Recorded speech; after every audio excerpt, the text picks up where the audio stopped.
Ay, el niño ya va a empezar a crecer. Me descuidé un ratito y ya tiene 15 años. Ay, ya tiene 18 años, ya es hora que vaya buscando mujer. Hey Junior, ya es hora que vayas pensando en independizarte y irte de la casa.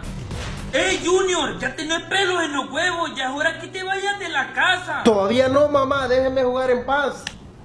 Ya en mi tiempo yo no me acuerdo cómo se juega esto. No puede ser que se murió. Naranja dulce con tomate, chilito verde con aguacate. No,